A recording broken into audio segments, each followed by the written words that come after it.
Well, hello, everyone. Let's kick things off now that we've hopefully had time for people to join from waiting spaces. I'm so pleased on behalf of SSR to welcome everyone to today's webinar, title of which is Application of Novel Methods of Male Reproductive Function for Contraceptive Discovery. So my name's Janice Evans, and I'm at Purdue University, and I'm a member of the Contraceptive Symposium Organizing Committee, and I will be moderating today's webinar, which is the third part of the 2021 SSR Contraceptive Research Symposium series. And if you'd like more information about this series, just go to our website, ssr.org, go to the News and Events section, and look for the 2021 SSR Contraceptive Symposium series. And that's where you can find some information about the science in these seminars, as about the participants. We're really excited about the speakers that we have. They're from all areas of reproductive biology research, a wide range of geographic regions, career stages, all who are taking their own approaches, exploring the challenges and creating opportunities for new innovations in this really important and underrepresented field of study. So with that, rah-rah pep talk, let me kick things off with some logistics. So all participants are placed on mute throughout the call. If you have questions, please submit those through the question and answer feature that's at the bottom of your screen. And I'll emphasize the question and answer feature, and do not use the chat feature for the Q&A. If you are a trainee, I would love to prioritize the trainee questions. So please, with your question, enter "I'm a trainee," and I will try my darndest to prioritize your questions for our speakers. I'll be moderating the Q&A session, which will be at the end of each individual talk. And then last but not least, this webinar is being recorded and will be made available to SSR members through the SSR website. And before we kick things off, I'll note that we did have a last-minute cancellation. So we have one speaker who was originally scheduled who won't be able to join us, unfortunately, but we still have a super exciting lineup of 5 speakers today. So without any further ado, let me introduce our keynote speaker, which is Paula Cohen, professor, and I'll also give her the unofficial title of Powerhouse of Germ Cell Biology. Dr. Cohen is at Cornell University in Ithaca, New York in the US. And she has a recent Grand Challenges Explorations grant from the Bill and Melinda Gates Foundation to investigate new strategies for contraceptive development in men. And I think that is the basis of her talk today, which is very cleverly titled, "The Boys Are Back in Town, Revisiting Strategies for Male Contraception." So with that, a welcome to Paula, and take it away. Great. Thank you, Janice, for introducing me, and thank you to the organizing committee for giving me the opportunity to speak. Unless someone shouts up, I am assuming that you can all see my slides, so I will start. Slides look great, I'll confirm. Thank you. So yes, as Janice said, I am passionate about germ cells and passionate about making healthy germ cells. And this has sort of transitioned me into the idea that making healthy germ cells should also be about when one wants to make healthy germ cells. And so in the past few years, our lab has started to think about how we can use our knowledge of spermatogenesis to target contraception in men.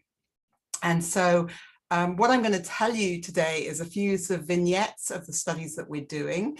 And I first need to give a massive shout out to the Bill and Melinda Gates Foundation for believing in us, for taking a chance on us. A lot of the approaches that we have developed or we're developing are very risky. We still are not all the way there, but I'm really excited and really passionate about this research. And so the story I'm going to tell you is a series of sort of little steps towards what I hope will be a bigger picture as we move forward with this work. So when we think about male contraception, there have been a number of strategies people have used to target contraceptives in men. And these have run the gamut from sort of more endocrine approaches where you disrupt the hypothalamic pituitary gonadal axis. And I'm giving some examples here in this lovely figure from a review from a few years ago now. And these include exogenous use of androgens and progestins to disrupt the HPG axis or to block sperm motility. Of course, this approach has some limitations and some concerns because of the hormonal impact on male fertility and male behavior. There have been other strategies, ones that I think of as physical strategies to prevent sperm access to the oocyte, and these include ones that change sperm motility, for example, and then more physical blocks that actually prevent the access or the exit, release of sperm into the female tract. And then this third strategy, which is the one that sort of most interests me, and that is the use of spermatogenesis itself, the targeting of spermatogenesis itself. And this example here is the use of retinoic acid inhibitors. Retinoic acid, as you will probably know, is the only known inducer of meiosis, but it's also involved in spermatogonial differentiation in general. And so this is a really attractive possibility for us, but comes with a lot of concerns. Retinoic acid is required in a number of tissues through developmental, in a number of developmental programs. And so the use of retinoic acid inhibitors itself may cause some issues. But when one looks at the testis in general, we know that it's rich in many, many different genes. And again, this is an older review now, but this sort of highlights some known genes that are testis specific, and then genes that are also expressed at different levels of the spermatogenic pathway, if you like. Again, these have some advantages, but we also have to remember that the testis is a unique organ in terms of gene regulation. So many genes within the testis are not necessarily cell type specific, or and there may be redundancy between genes of the same family, for example. Some of these gene targets, if we're accessing specific cells beyond the blood testis barrier, for example, some of these genes, targeting these genes may be problematic for access. There are also many concerns about long-term genetic mutations associated with targeting genes in the germline. More importantly to our work, the sperm transcriptome is very, very complicated. There are families of genes that act co-redundantly. There are multiple isoforms of genes. The genome is differentially regulated in the testis, so there may be different ways in which a given gene is expressed and regulated. And then, of course, lastly, with any contraceptive target, we need above all to ensure reversibility. So there's a lot of strategies that we need to think about and that we need to consider when we think about targeting a specific cell type within the testis. So here I'm showing you a very simplified cartoon of spermatogenesis and thinking about the major stages of spermatogenesis that we might be able to target. And I've broken it down to spermatogonial stem cell self-renewal and spermatogonial differentiation, meiosis, which is of course very near and dear to my heart, and then the process of post-meiotic differentiation known as spermiogenesis. Of course, if we target the spermatogonial pool, the advantage to this is we can access these cells prior to the blood testis barrier. But of course, we also don't want to jeopardize the spermatogonial stem cell pool itself. And so this is a problem. For meiosis, we protect the SSC pool. Meiosis, prophase one of meiosis is very stringently regulated, and I'll get to that in a little while. And so potentially any genetic errors or problems that we cause within a germ cell at this stage could result in eradication of that cell through stringent checkpoints. And we know this is male specific. We know we target this in a male specific fashion because these events in females occur during embryonic life. The downside, of course, is meiosis itself includes a variety of sort of critical DNA repair events that could that we could target that could jeopardize the viability of the cell. There could be genomic instability and so forth. And then spermiogenesis is the last stage, where again, targeting this stage, we could protect the SSC population. We could target epididymal sperm, which would also be much more simple. But there are problems in the potential release of aberrant sperm that could still go on to fertilize an oocyte. And of course, within the testis, access is limited because of the blood testis barrier. So there are lots of considerations when we think about this. Of course, because meiosis is our favorite stage of spermatogenesis, we chose to target this stage. And we chose particularly to target the entry into meiosis.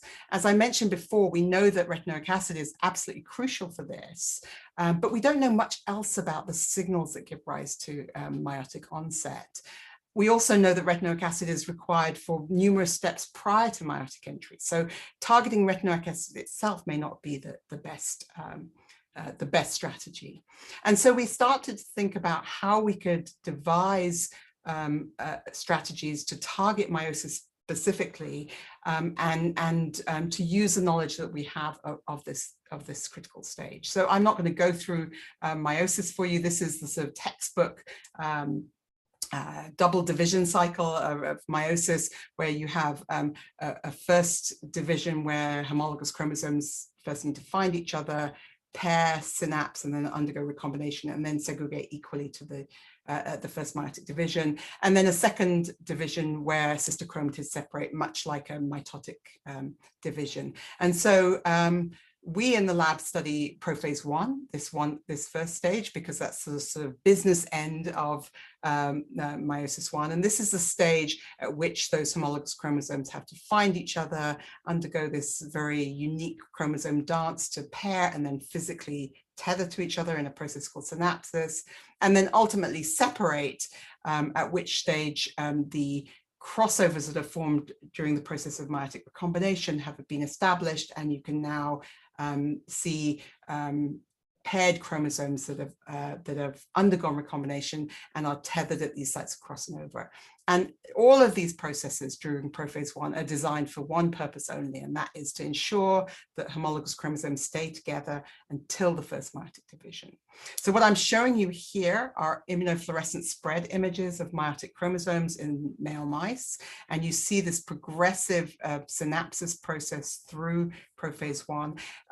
There's no need to really understand the details. It's just important to know that we understand a lot about the sort of cellular dynamics of this process from our work and many other labs. And so we can use this as a baseline for understanding where we can target specific drugs. I will draw your attention to pachytene of prophase one, which is the longest stage of prophase one. Here you have now fully synapsed chromosomes along their entire length. So in the male mouse, we have 19 synapsed pairs of autosomes. This little guy here is the exon Y, which also undergoes synapsis, but at a very unique area called the pseudoautosomal region. This little yellow dot here. And this will become important later, but the sex chromosomes are largely unsynapsed except at this PAR region. And so the cell has to uniquely regulate this process. This is the sex chromosomes are packaged into a sort of heterochromatin-rich area domain called the sex body. And this is really critical for normal meiotic progression in the male. So this sort of dynamic progression is very important for us, and it will become important later in the talk. So we actually chose to focus on the entry into meiosis, as I told you, because we felt that this was a stage where we could sort of add an on-off switch, if you like. And we decided that targeting cells just before they undergo premeiotic replication would be best. We didn't want to interfere with DNA replication.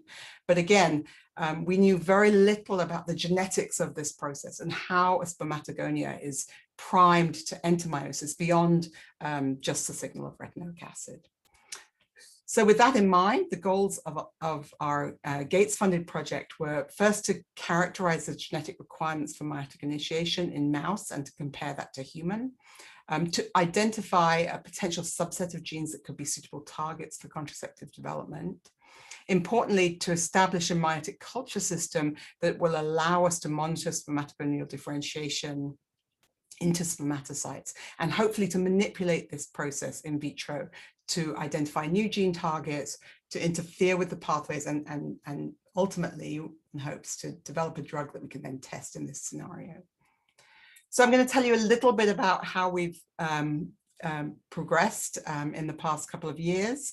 The first step was to identify genes that might target, that might be appropriate targets at this stage. And so in the past 5 to 7 years, there's been a wealth of information about the transcriptome of the mammalian testis, from mice through humans and primates and other organisms, and a lot of publications using single-cell RNA sequencing techniques to address this issue. We also performed our own unbiased approach. This was performed by a really phenomenal postdoc, Kate Grive, who started all of this work. Kate now has her lab at Brown University.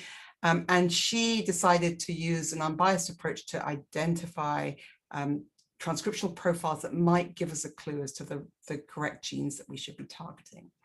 And so what Kate did was she basically took mice, male mice at different stages, at different ages, identified their, isolated their testes, made single-cell germ cell suspensions, and then used these for 10x on the 10x genomics platform. And we chose these stages, these ages, sorry, for specific reasons. Postnatal day 6 is prior to the entry into meiosis. Postnatal day 14 represents the sort of mid-prophase, the first wave of prophase in the mouse. Postnatal day 18 is the end of prophase 1. Meiosis 2 begins around postnatal day 25 in the mouse.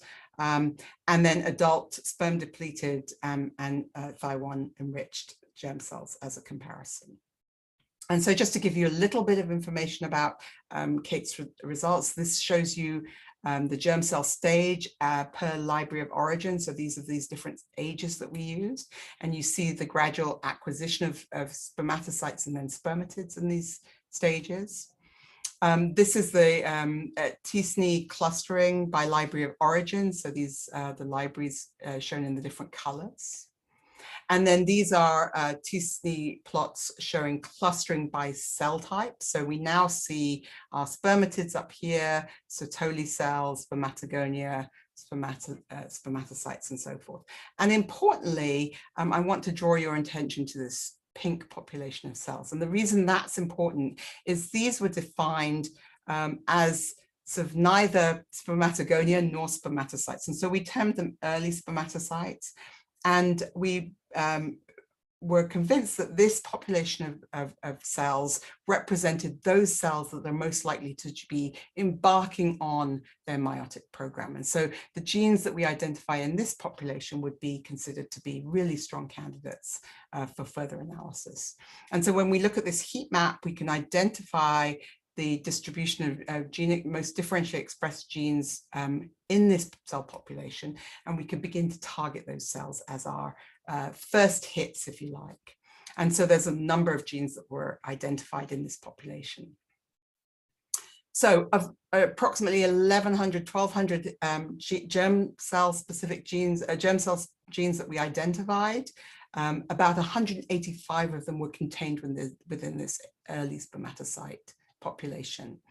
And of those, there were 19 testis-specific genes. Of course, we don't want to target genes that might have effects outside of the testis. And so we have a number of candidates, and this is just a partial list.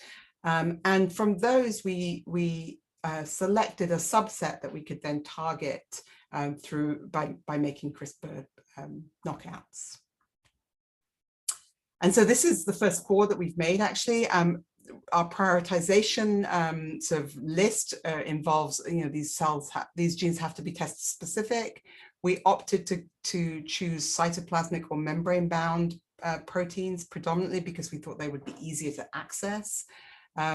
We focused on genes that were not yet characterized so that we could, potentially use novel candidates. Just for ease, we wanted antibodies to be available so we could show the localization of these proteins, and we wanted them to have conserved function in human and mouse.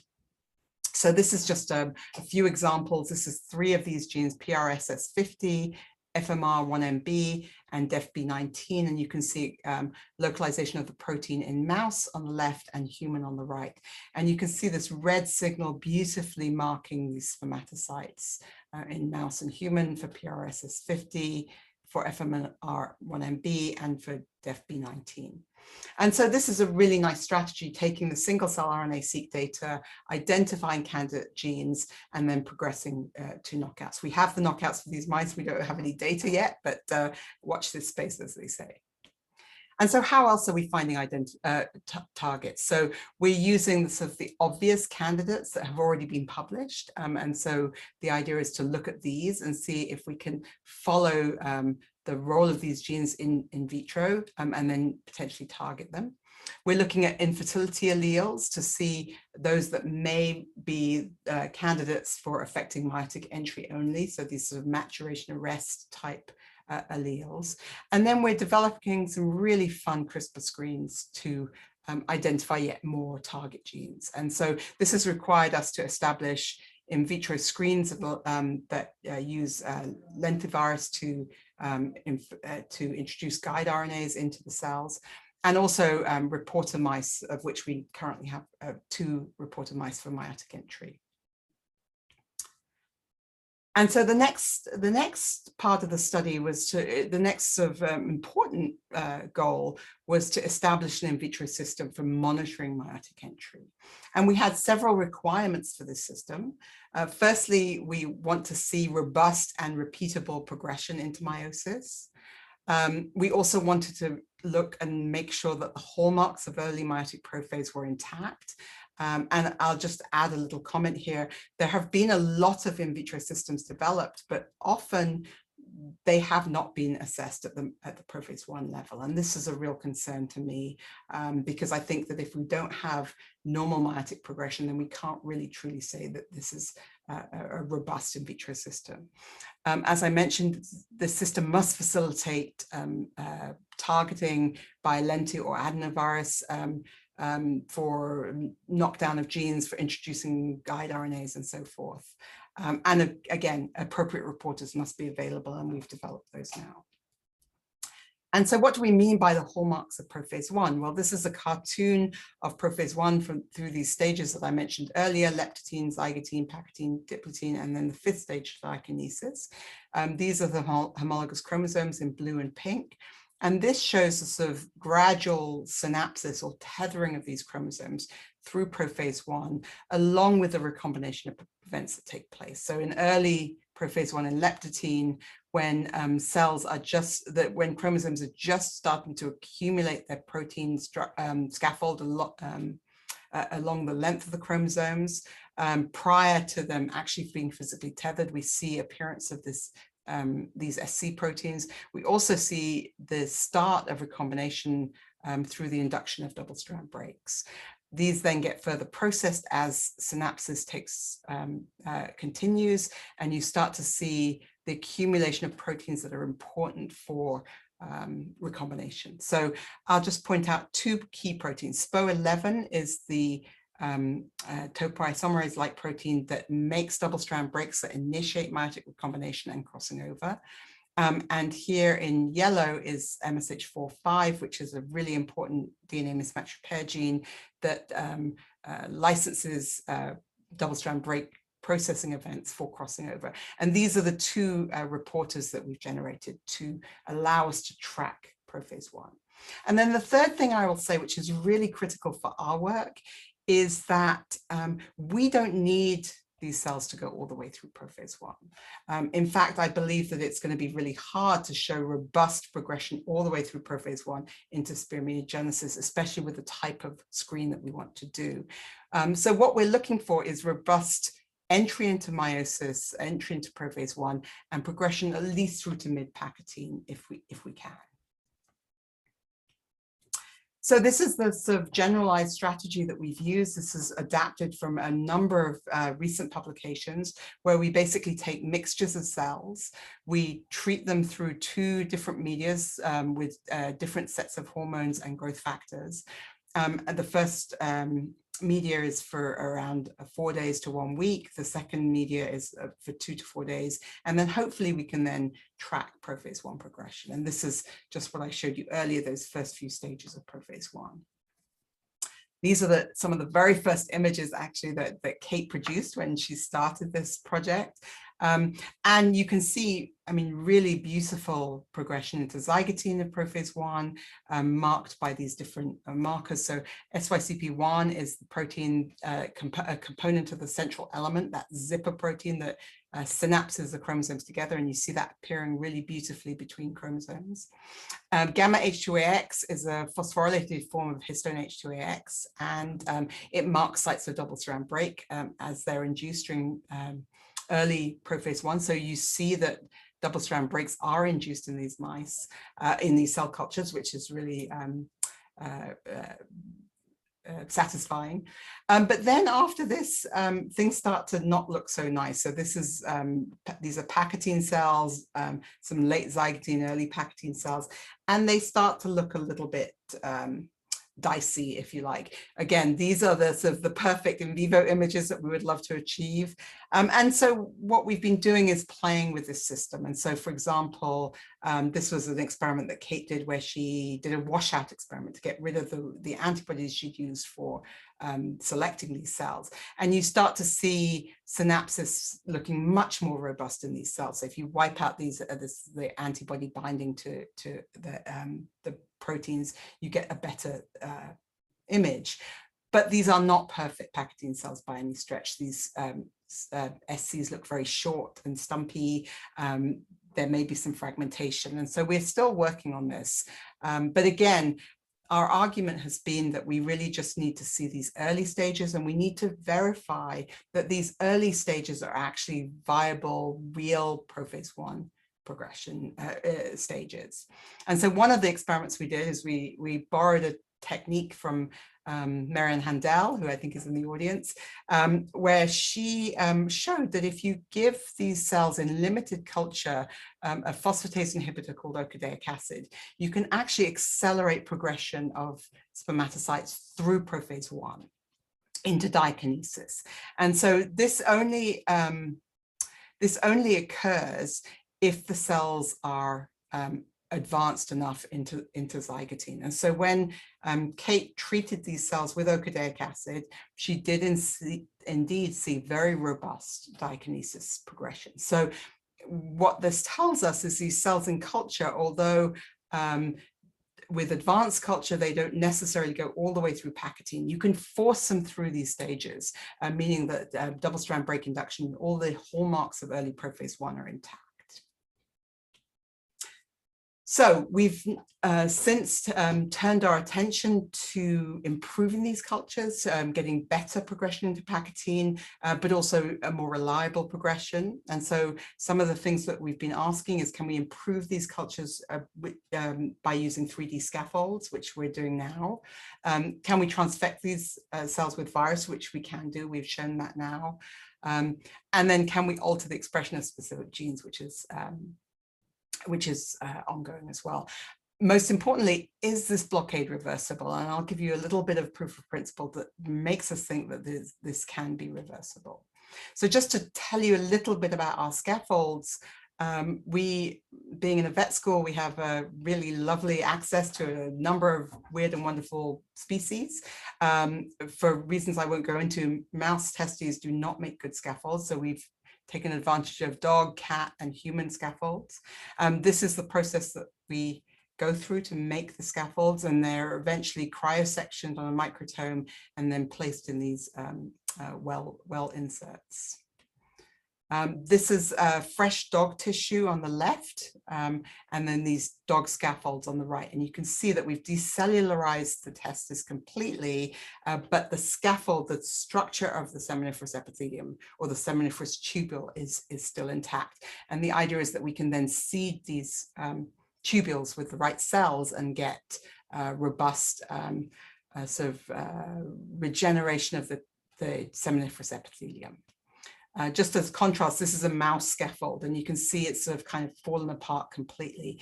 The mouse testis is just too soft to make a good scaffold. So once Kate left, a fantastic postdoctoral researcher, Jelena Lucic, came on board, and she's been running this program with a number of people, including Leah Simon and Jochebed Milliard, really amazing dream team. And they've been comparing different types of scaffold. And what I'm showing you here are cat, dog, and human testes that have been used, that have been decellularized and then seeded with germ cells. And you can see that they make nice, robust tubule-like structures, and we can seed them with cells, as you can see here. And we're currently comparing these scaffolds to decide which truly are the ones that we need to be using and focusing on.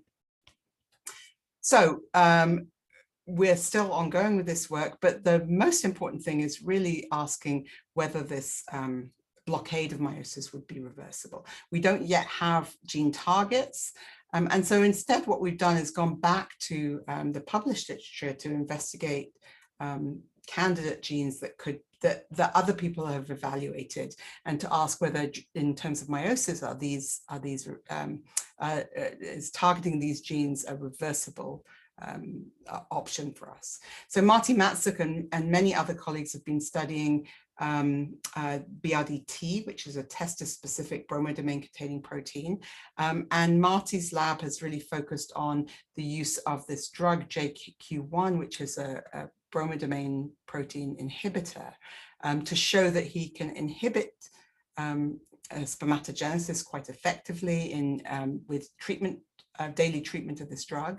And that, importantly, when you withdraw the drug, you can recover spermatogenesis. So just for example, this is a recovery of testis mass 10, 30 days and 60 days after removal of JQ1 treatment.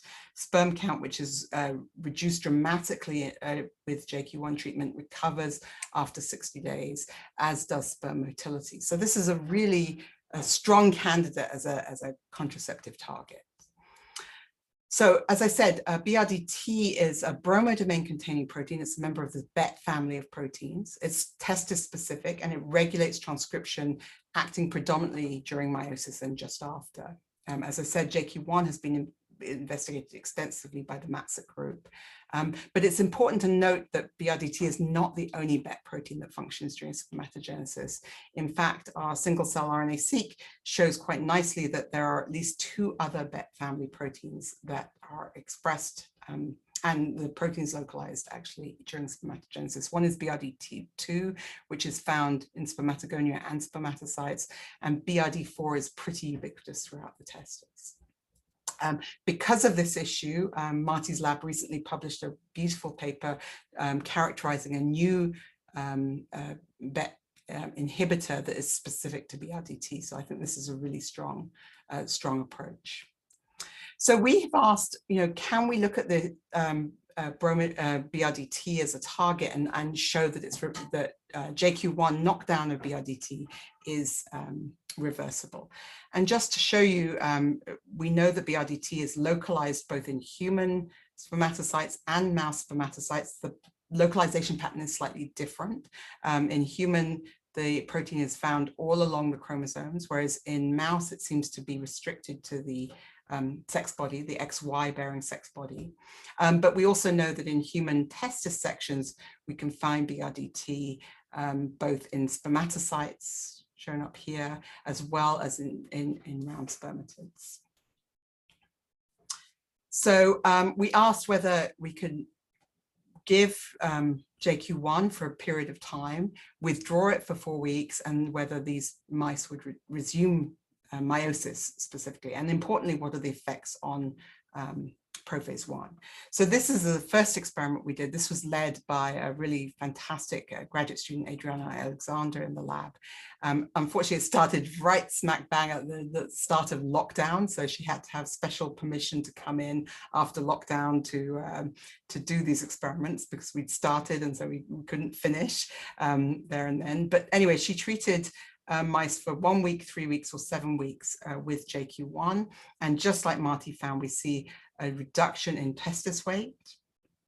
And then we repeated this experiment with with Yelena and Leah and Adriana working together.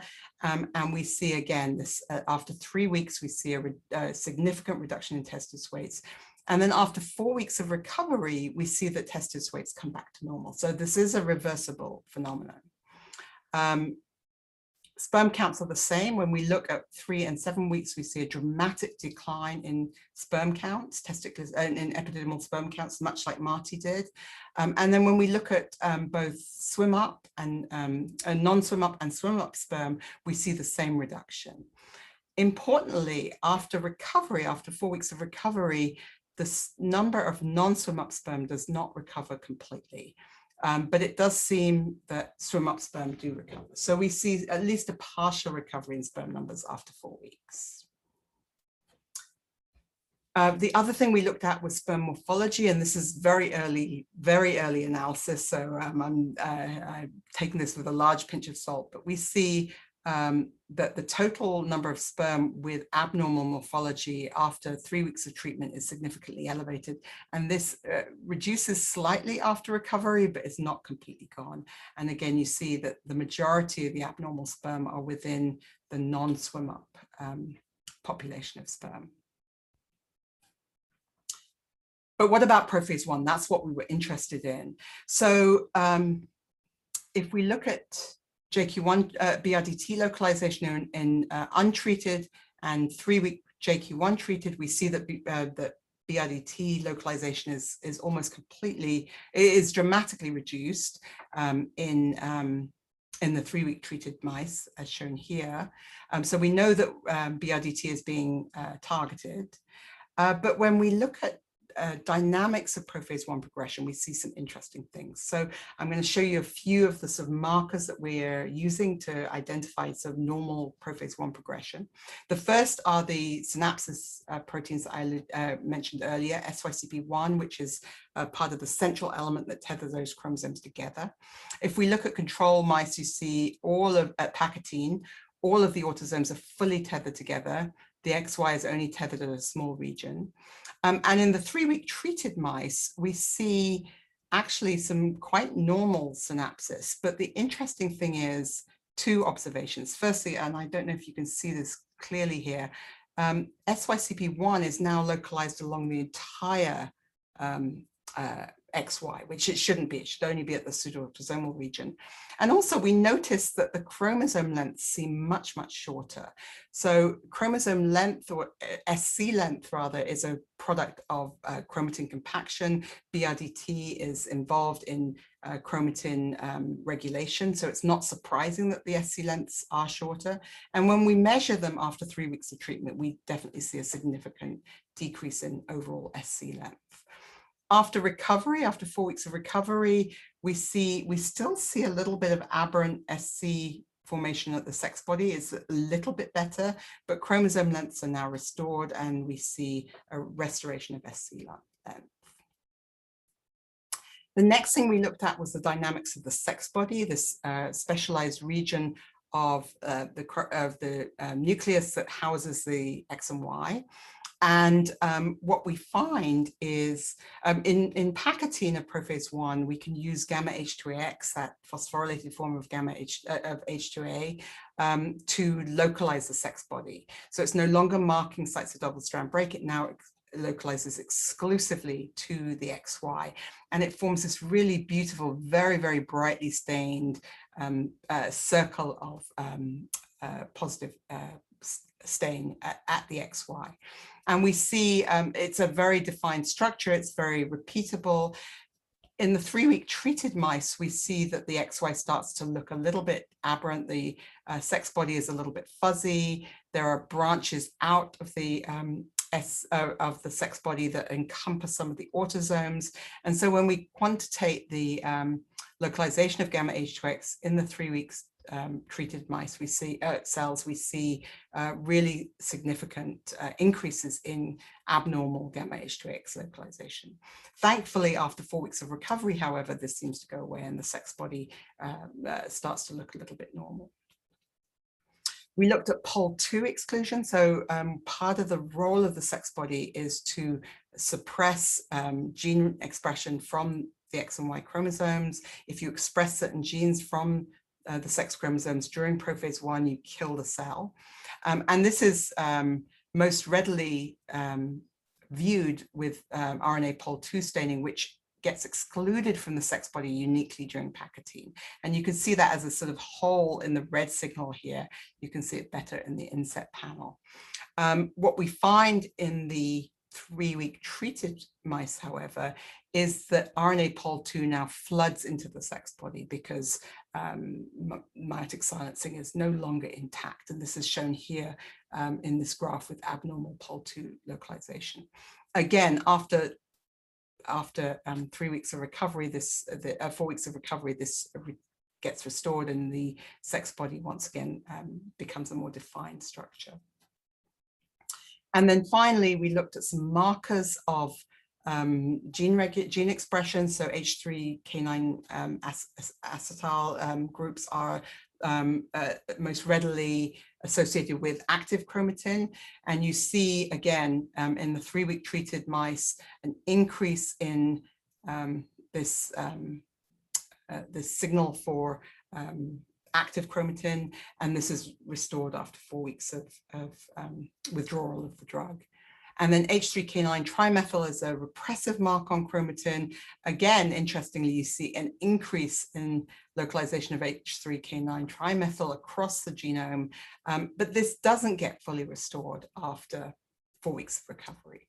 So a little bit contradictory to the previous staining I showed you.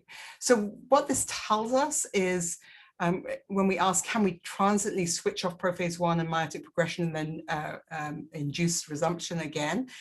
The question is perhaps. We see good sperm recovery in under 3 weeks, 4 weeks, sorry. However, there is a persistence of abnormal sperm that we need to consider when we think about drug targeting. During prophase one specifically, JQ1 treatment results in altered synapses, sex body morphology, altered RNA polymerase II localization, specifically within the sex body. But all of this appears to recover after the JQ1 withdrawal. What we think, though, is that there may be changes in gene regulation as indicated by these persistent changes in histone marks that we need to consider more fully. And what does this all mean in terms of what we're trying to do? I think what we've shown is that we can identify novel intervention points for male contraception. And I think we should continue to do that at all levels of spermatogenesis. What we've tried to do is establish a novel culture system that will allow us to screen for new genetic targets, as well as to evaluate genetic and pharmacological interventions. And then importantly, the JQ1 experiment tells us that disruption of meiosis seems to be reversible, but there may be consequences for short-term sperm viability and quality. So we really believe that actually accessing this cell type prior to meiotic entry is absolutely critical. Remember, JQ1 is acting from mid-prophase onwards, and one of the things we were really concerned about was targeting genes in the middle of prophase one, but not excluding this entirely. I think what we show is this is a reversible phenomenon that we need to explore more fully. So I've tried to thank everybody as we go along. First and foremost, Kate Grive, had the guts and the craziness to take on this project right at the beginning and did an amazing job. This has been followed by Jelena Lucic here, who has assembled an amazing team. An undergraduate who's sadly left now to go to graduate school, Yoki Milliard, and a new incredible graduate student, Leah Simon. And they are assisted by Eileen Shu, who is our amazing lab manager, who started actually this project with Kate. The BRDT JQ1 team is led by Adriana, and she got a lot of help from two, again, incredible undergraduates, Rosemi Ayawala and Emma Peake, who had special permission to work through lockdown because of the JQ1 experiment. And with that, I will stop and take questions. And thank you again for this amazing series of talks and for allowing me to be part of it. Thank you, Paula. Terrific stories. Was I on time? You were so on time. I'm, Yay. I totaled my little phone for you. But instead, I would like to get to a question, and we have a trainee question. Also, a reminder to folks, pop your questions in the Q&A section. If you're a trainee, identify yourself. And the first one, Paula, is from Jeffrey Erickson, asking a good broad relevance question. Would you happen to know how many male contraceptive methods have been made widely available to the public? And I assume he's also thinking, not just in the US, but globally. Yeah, I mean, Jeffrey, it depends what you call a male contraceptive, right? I mean, anything that targets sperm in the female reproductive tract, to my mind, is not a male contraceptive. Anything that means that the woman still has to bear the brunt of responsibility for contraception is not a good male contraceptive in my book. And that's what we're trying to do here, is bring equity to the situation. So I don't believe any, or well, maybe spermicides. It depends if you call spermicides and condoms male contraceptives or not. That's a whole other debate, right? But nothing that involves a patch or a drug. Yeah, and now I'll add, I see there are a bunch of people from FHI 360 and some others who might have expertise who would like to, maybe who might pop in, comments about this. We do have a question from one of our speakers too. It's about your in vitro system. Have you tried bovine scaffolds? We have not. It's remarkably hard to get bovine testes at a vet school. I don't know why, but we started with dog and cat because we get lots of those, and we do get human testes as well. So we started with those. I think dog and cat are going to be fantastic. There's the rigidity that we need to form these scaffolds. So so that's what we're really excited about, is establishing the system. Terrific. Next question from Marianne Hindell. Hi, Marianne. Yeah, great talk. Very exciting data. Appropriate cautionary considerations along these lines. Do you think JQ1 might cause sex chromosome aneuploidy, and would it be persistent after recovery? Yeah, fascinating question, Marianne. That's really intriguing. So, two things. My assumption is if the sex body is messed up, those cells will die. But not necessarily, right? Not necessarily in humans. So we have to be very careful. I'm really wary of targeting mid-prophase one. That's not to say, I've been wrong many times before, so I can be wrong again. But I think those are concerns that we definitely need to think about. What we hope to do, and this is me jumping forward many months, is once our culture system is up and running and repeatable, and we can target these cells, then we'll do similar in vitro cultures in human, and we'll answer those questions. But understanding the impact on the sex chromosomes is going to be key. Also, I will remind you that the localization of BRDT in human versus mouse is very different through early prophase one. It actually all normalizes out at the end of prophase one. So I have no idea what that means about the biology of BRDT, but it's fascinating that it all gets to the same place. It all loads in the sex body eventually. It's just how it gets there that's different. So we may find that targeting BRDT may affect autosomal gene regulation in human where it doesn't in the mouse, for example. Lots of hand waving there. Terrific. And I will thank Lynetta Dorflinger from FHI 360, who was a keynote speaker some years ago with SSR, actually, who confirmed the only male methods currently available globally are condoms and vasectomy, which all the more underscores how important this work is of Paula and our other speakers we'll get to hear from today. And so I think that puts us right at the 45-minute mark, Paula. Thank you again so much. And we'll transition here to shorter talks that were selected from the committee's work thinking about real up-and-comers in the field. And so our first of these short talks is Max Edmonds, who's an MD PhD candidate in the medical scientist training program at Northwestern. He will be talking about engineering the testis, current state and future perspectives. Thank you so much, Max. Take it away. Hi, everyone. Thank you for that kind introduction.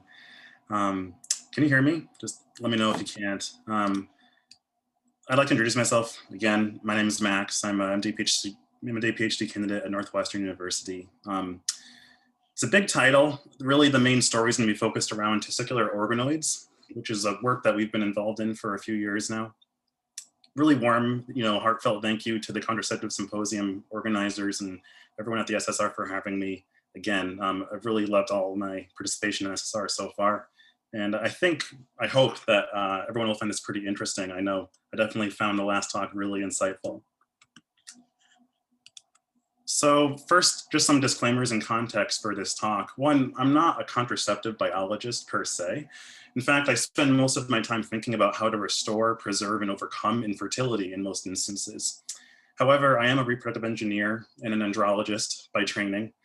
And so the talk today will focus upon testicular organoid generation, but we've done a bunch of work looking at scaffolding, microfluidic systems, explant cultures. If you have questions in those regards too and how they interplay, you can feel free to ask questions on those topics at the end. So first off, probably the biggest question is, why would you engineer a tissue? Well, there's some obvious answers and then maybe some more nuanced ones. First off, if you can have an engineered tissue, it allows you to study physiology in a really isolated system, something where you can control the cells, the tissue, the media, the time scale, everything.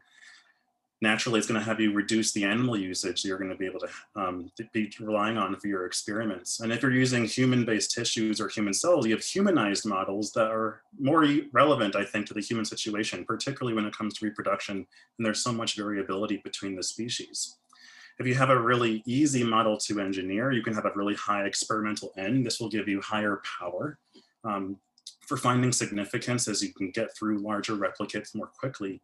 And this is making this field more and more amenable as we go into the future for high throughput technologies such as robotic culture systems that were used largely within pharma for screening compounds, such as a future contraceptive for the male at the testicular or epididymal level.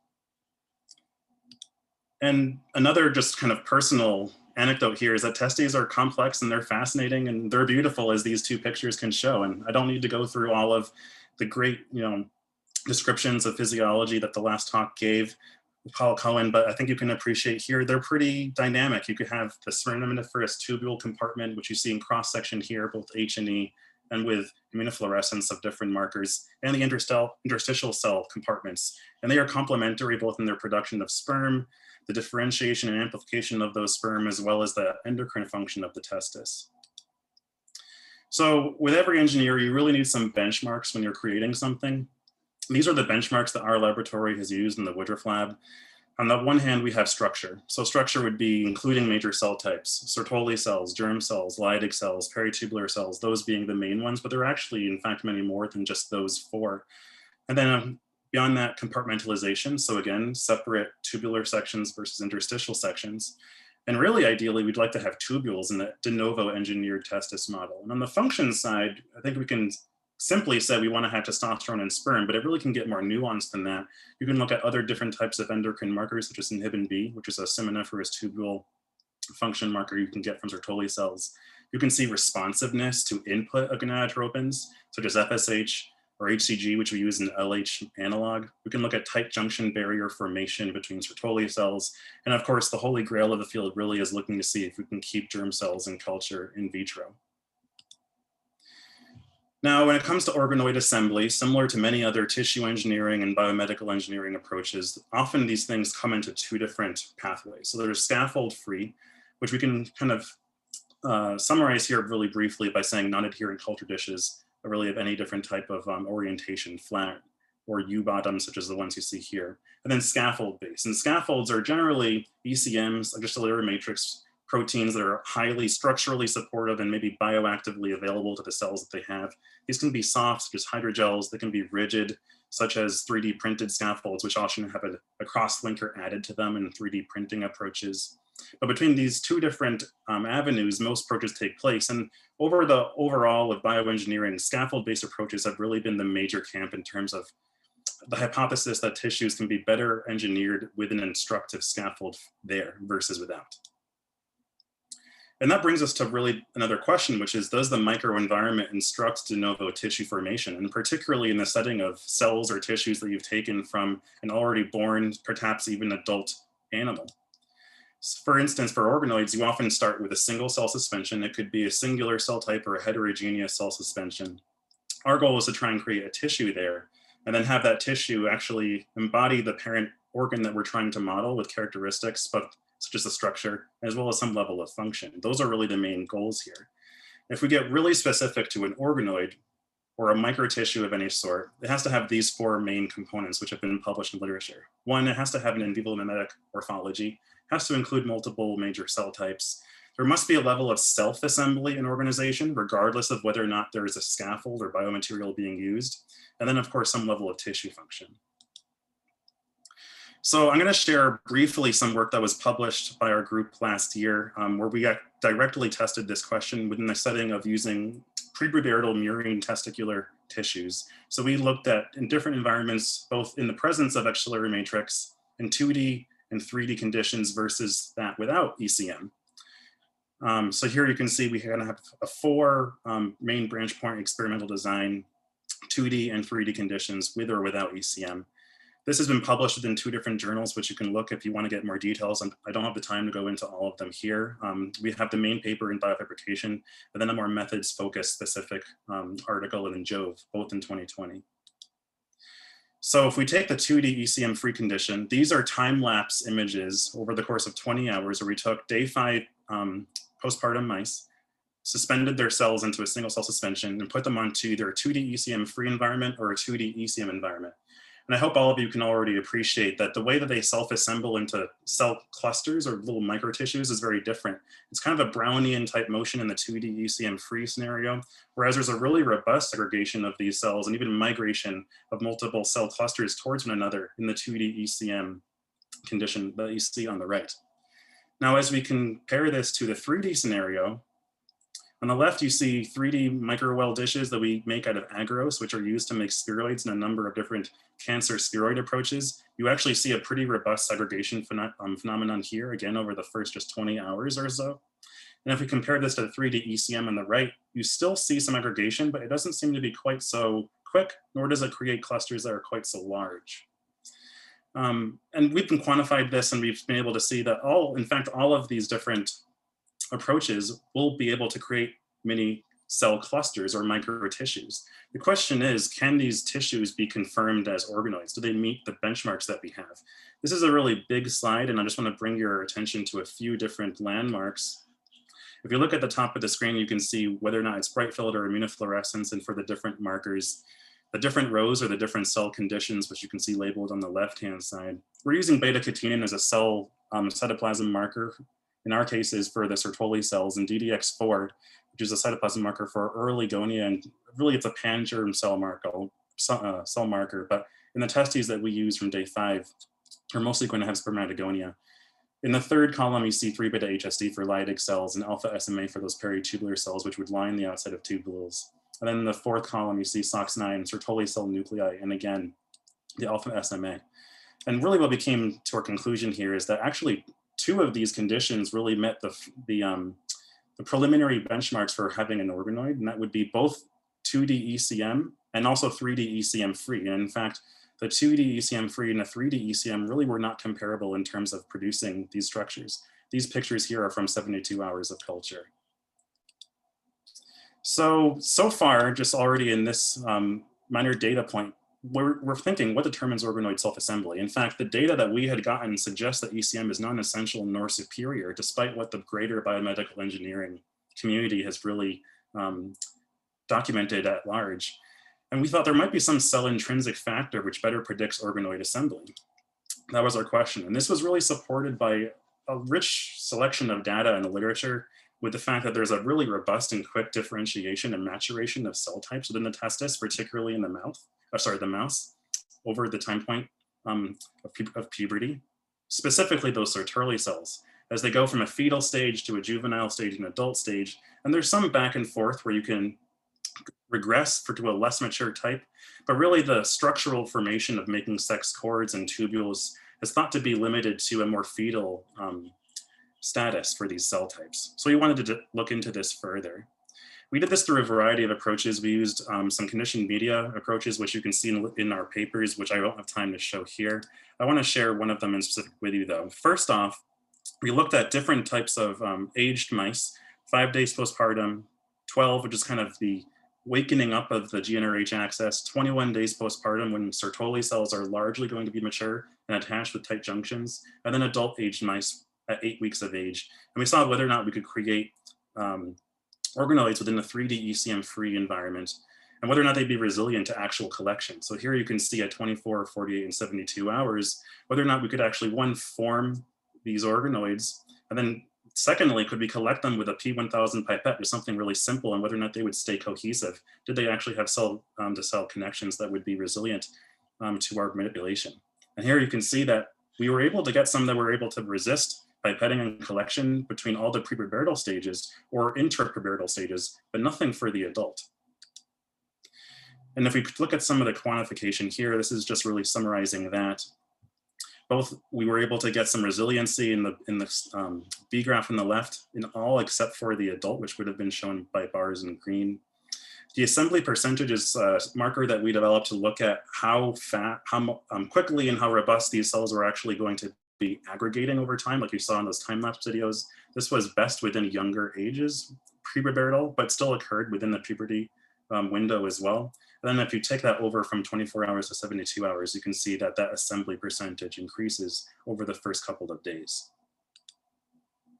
So this is the interesting thing that we didn't really expect, which is we thought if immature cells can form organoids, but adults can't, could we actually rescue the formation of organoids using young mice or cells taken from young mice and actually mixing them as age chimeric organoids with adult mice? And we did this using just a simple mixing of wild type mice and then a fluorescent mice strain here to see if whether or not they could rescue the adult cells that we're using when we mix them with young 5 days postpartum. We did this in a variety of different proportions, 0 through 100%. And here I'm going to show you another one of those time lapses. In the left-hand side, you can see adult cells only. They're not aggregating and they're not receding from the margins of the wells that you would see similarly in 5 days postpartum mice. However, on the right-hand side, if we combine them 50-50 with 5 days postpartum mice, you'll see a very different phenomenon, where in fact the 5 days postpartum cells will actually rescue the quick aggregation and condensation, really compaction of these cells into a mass in the center. And again, this is just some brief quantification here. So I'm demonstrating on the left, and then see that we are able to actually rescue this in all different proportions. And then this is something that is preserved over the first 72 hours of culture. And there was a little bit of difference between the different ratios in the first 24 hours, but that's actually non-significant once you get to 48 hours.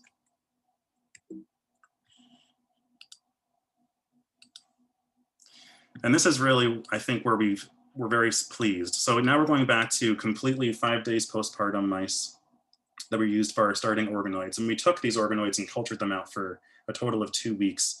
And here you can see what the development of tubule-like structures. And we say like structures because these really aren't seminiferous tubules, but they have many hallmarks that make them similar to seminiferous tubules. One, the orientation of their cell types. They have the compartmentalization between interstitial and tubular compartments, but also the Sertoli cells and these peritubular cells are really juxtaposing really nicely and forming basement membranes in between them, which you can see in C and D.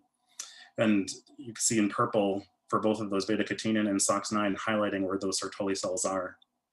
Collagen 4 we're using as our basement membrane marker, and alpha SMA again is the marker for the peritubular cells that align the seminiferous tubules.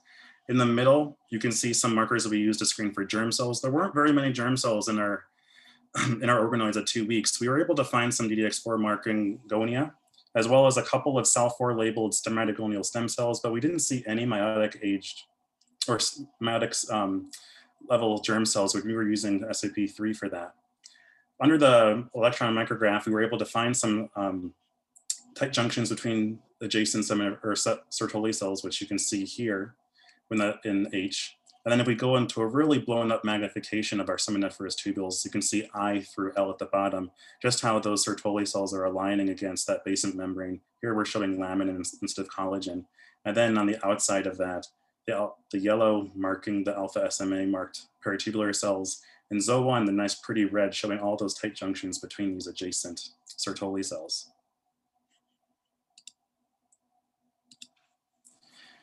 Now, if we take some of these organoids and culture them for really extended periods of time, we were really interested to see would they have a functional... Max, I'm going to interrupt real quick. You're close to your 15-minute mark.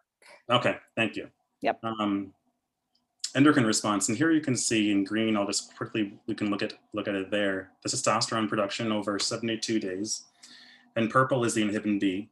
And then the blown up section in B is just looking at the responsiveness. We actually took away gonadotropins, saw those secretion of endocrine factors go down, and when we returned the gonadotropins, they were restored. So just to summarize here, we've been able to meet most of our benchmarks that we wanted for an engineered model. Germ cells is really the remaining thing, and this is something that has been held in the field since its beginning, really with the Steinberger work back in the early 1950s. The lessons are that, one, the in vivo metabolic environment is really non-essential for creating a tissue model. Self-assembly is actually an intrinsic property of immature cells to creating these organoids. And there's a lot of remaining questions, and these questions being, we don't really know what the primary driver is. Is it the Sertoli cell? Is it really the maturity level that is necessary? Does it vary between species and strain? And how can we keep these germ cells going? Can we keep them? Do we need some optimized media? Are they going through apoptosis? Can we restore them after we've made these tubular-like structures? These are the things that we're currently thinking about within our community at Northwestern right now. And I know it's kind of a whirlwind there, but I'd like to then again thank the organizers of this symposia, thank all of my supporters in the lab, and I'll take any questions should there be time. Thank you. Thanks so much, Max. We are a little short on time, but I will give people just a little time to type a question in if you wish. And again, prioritizing trainee questions if they are out there.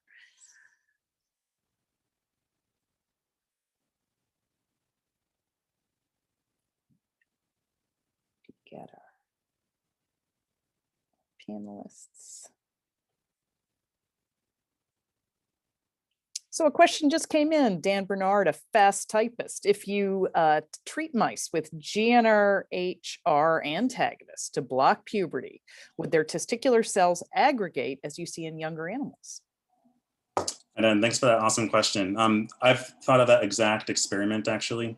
So we have the antagonists in our lab, and we weren't able to complete those experiments before. Unfortunately, I had to return to the clinic full time. That's on our to-do list. And my hypothesis is that they will, but we're really not sure. We want to do this by actually treating the mice before. We're right around maybe probably day 3 or so. See if we can prevent them from ever being exposed to gonadotropins, then repeating these experiments. Fantastic, thanks for that. We will now pivot very quickly to our next speaker, Margarita de Bardila. I hope I did it justice. I practiced and did do beautiful. She is an assistant professor at the University of Aveiro in Portugal. And she has another take on manipulating male reproductive function, this time thinking about sperm motility using a bioportide that targets PP1 complexes. So take it away. Thanks so much for being with us. Thank you very much for having me here today. And I want to congratulate you for organizing this series of seminars. I think they are very important for all of us that are interested in this field. And so today I'm here to present you our work about modulating the sperm motility. Our main goal is to develop, it's not to target the testes, but is to develop a non-hormonal male contraceptive which targets the acquisition of sperm motility in the epididymis. And so this will not interfere with sperm or hormone production, and it will be reversible. And so we started this, or everything started many years ago when it was shown that post-translational modification, that is phosphorylation, was enough to modulate sperm motility. And so it was shown that isolated protein phosphatases could inhibit motility in C. ercin, the membranated sperm. And later on, Edgar da Cruz e Silva, that was my supervisor in my PhD thesis, he showed a very interesting expression profile of a protein phosphatase 1 in this case, there was an isoform that is PP1 gamma 1 that is expressed in all the tissues.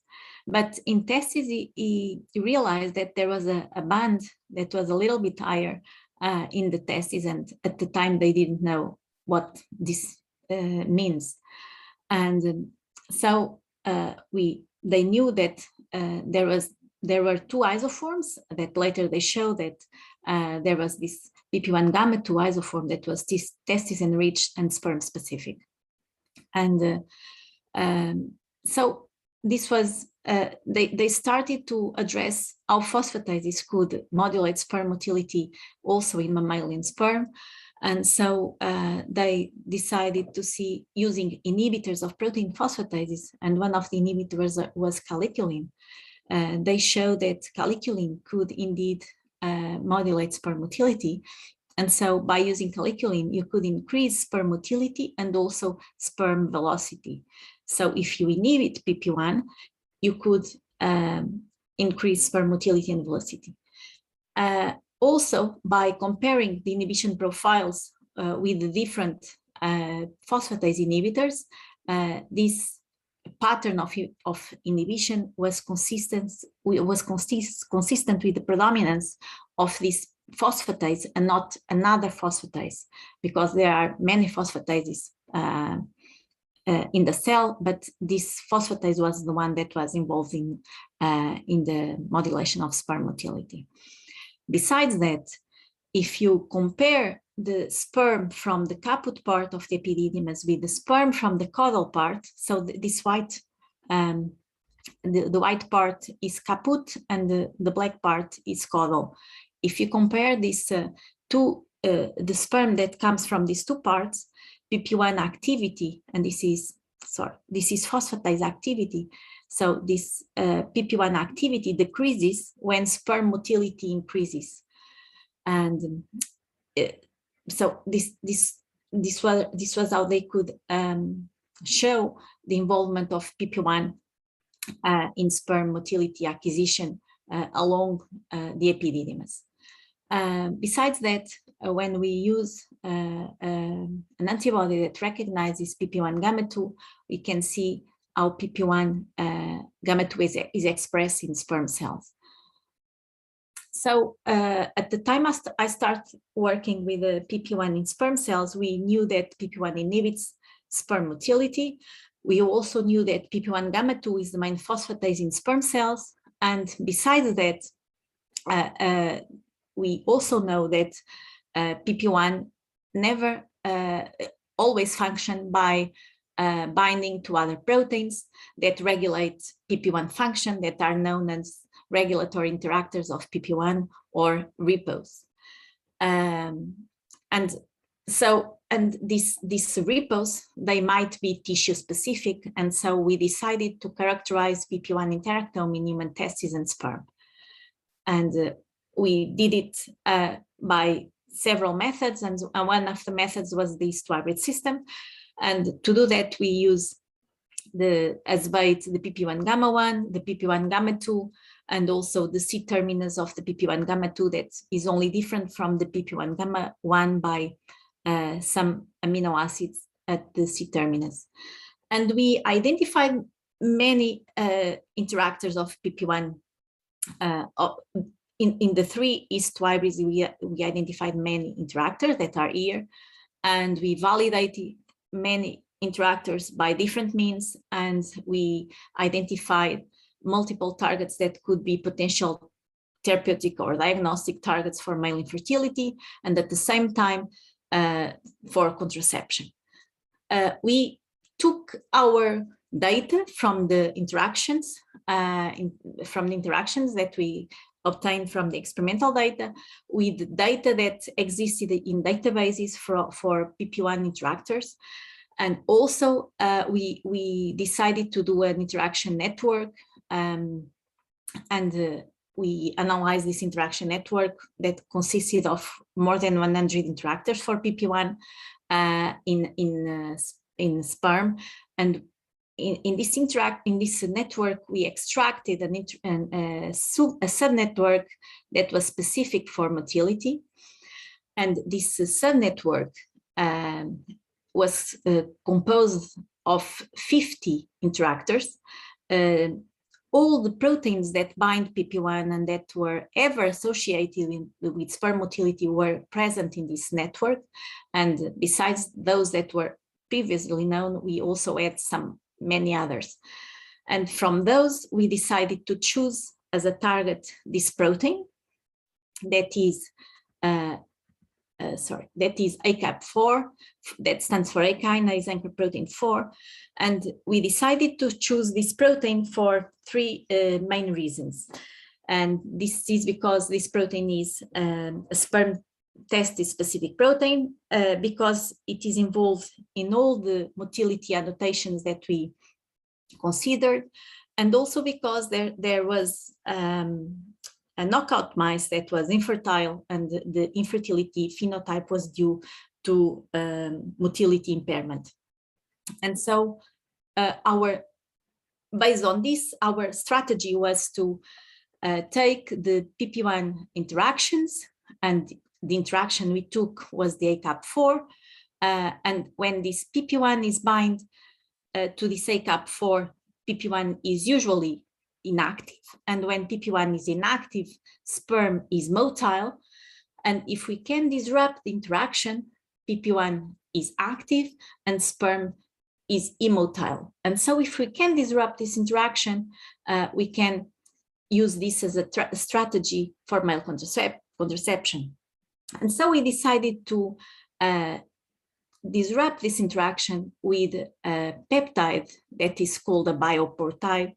And this is called a bioportide because it has a cell-penetrating peptide that is a peptide that can go inside the sperm cell and can take with him a sequence of amino acids that we can choose.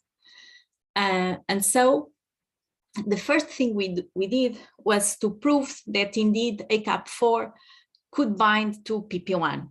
And we did this by using several strategies. We co-immunoprecipitate PP1 gamma 2 with an antibody for PP1 gamma 2, and then we did mass spectrometry and identify peptides for ACAP4. We did co-immunolocalization. We also did blood overlays, etc. So we proved that these two proteins could bind in the sperm cells. And so after that, we designed and make the bioportides, and the bioportides that we called ACAP4 binding motif is as this sequence. This sequence, that is underlined, is a cell-penetrating peptide. In this case, is called penetrating. That is somewhere here, I don't know where. And this part is composed of a sequence that is called PP1 binding motif that is present in most of the proteins that bind PP1, but in this case is the same as the one that exists in the ACAP4. Then we have this mutant here that is substitutes for alanines. And so the first thing we did was to prove that this bioportide could go inside the sperm cell. And so we we add to this bioportide a fluorescent part, and we prove that by fluorescent microscopy, we confirm that this bioportide could go inside the cell without killing the cells. Afterwards, we determined the impact of these bioportides in sperm cell viability and motility. And so these bioportides have no impact. The percentage of viable human spermatozoa was not altered after treatment, except for this 2-hour treatment that it reduces a little bit viability. So we didn't use this 2-hour treatment. We only use afterwards the 15 minutes because it was enough for having the effect, and 1 hour. And we can see that the ACAP4 binding motif bioportides induce a significant decrease in both fast and slow progressive motility and an increase in the percentage of immotile spermatozoa of about 40%. But I don't know if I can show you this.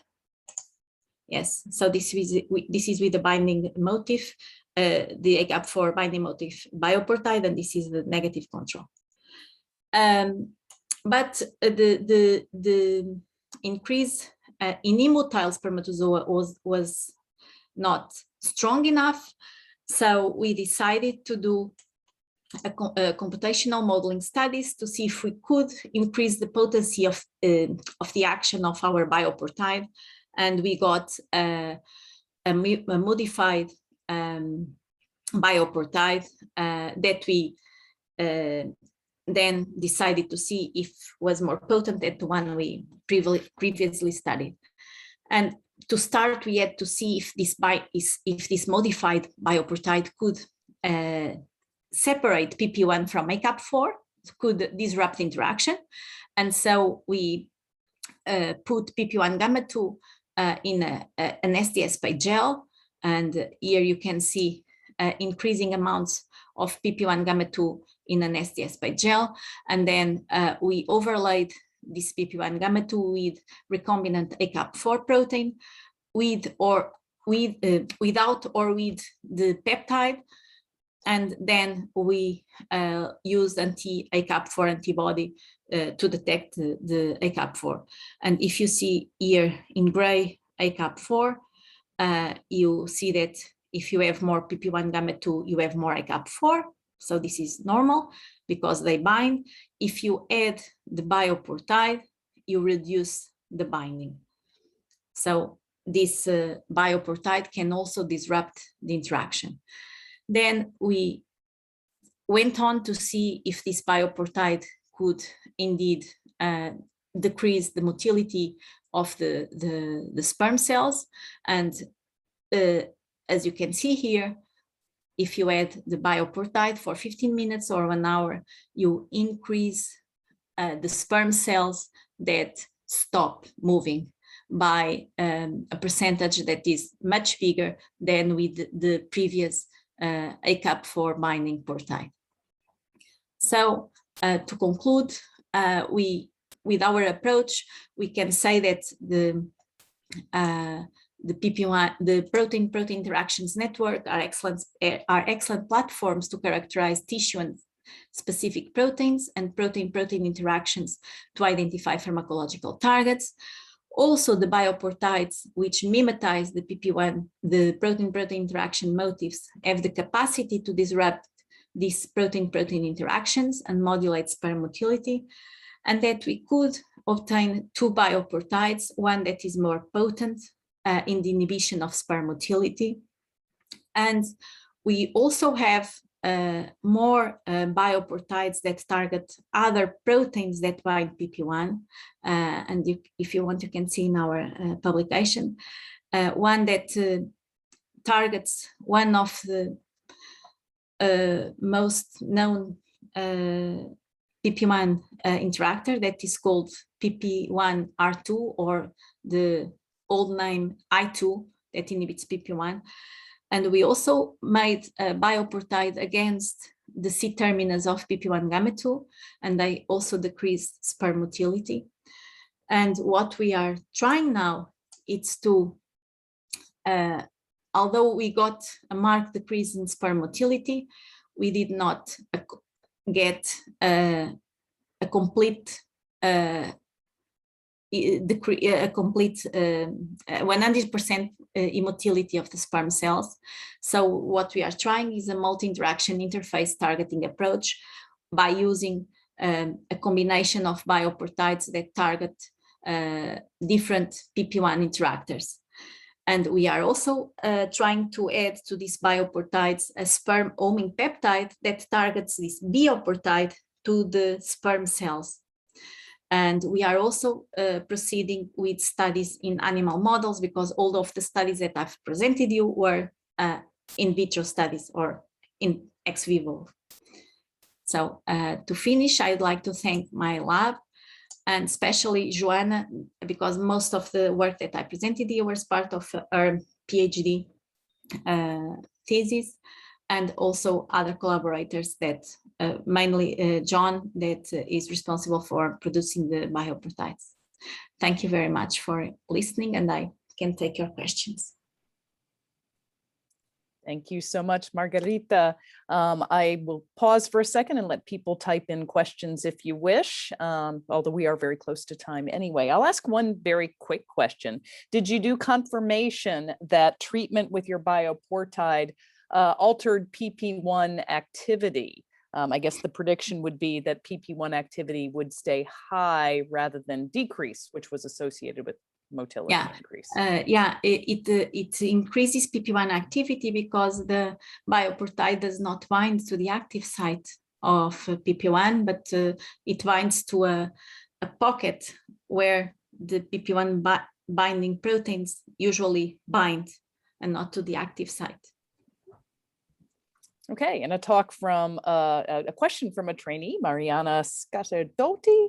Can you recombinantly express PP1 and the interacting protein to do an HTS to find other interaction inhibitors?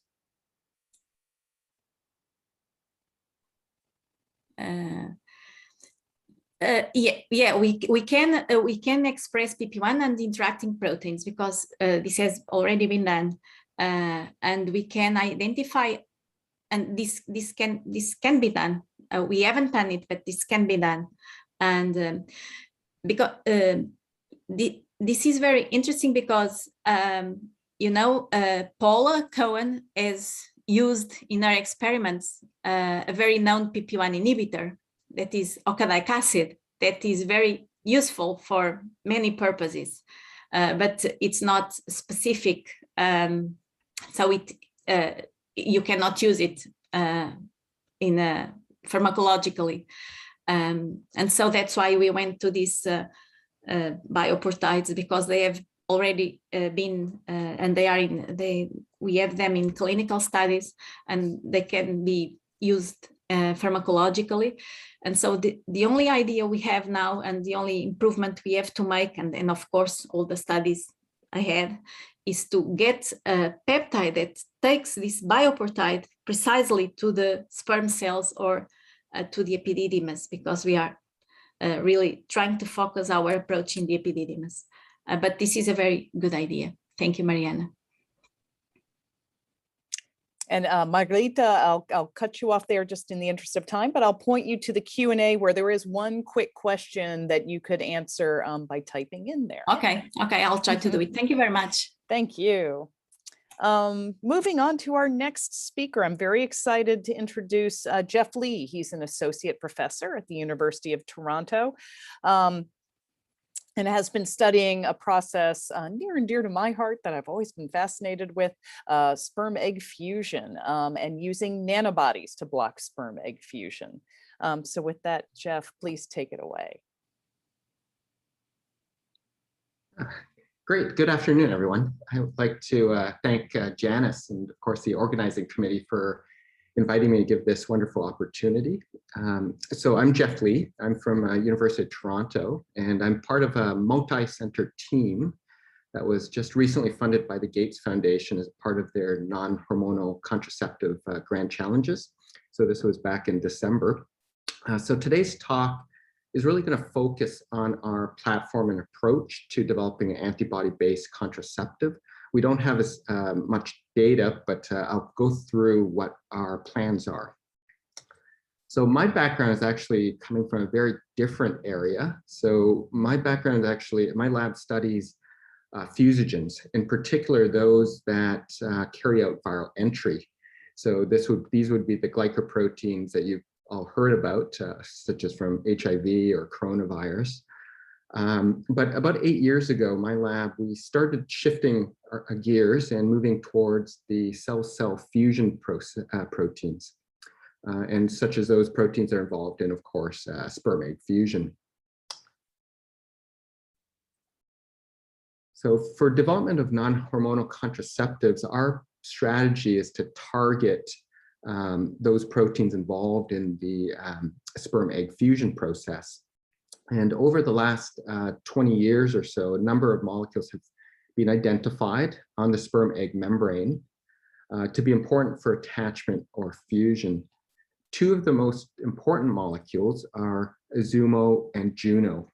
So Izumo was identified in 2005 by Okabe in Japan, and it's named after the Japanese shrine for marriage. Juno was identified about 10 years later, 9 years later, in the lab of Gavin Wright when he was at Cambridge. And he named it after the Roman goddess for love and marriage. Now, Izumo and Juno knockouts in mice, basically the mice are infertile but healthy. Now, Izumo 1 knockout sperm and Juno knockout egg gives a very striking phenotype in that the sperm are able to penetrate through the zona pellucidum, build up in the paravalent space, but there's no fusion that occurs. So based on these findings, we think that Izumo Juno would be a very good target for development of contraceptives. It's certainly critical for fertilization and one of the very few factors that have this property. Izumo is localized specifically to the equatorial segment of acrosome-reacted sperm. It's expressed only on sperm and also in testes.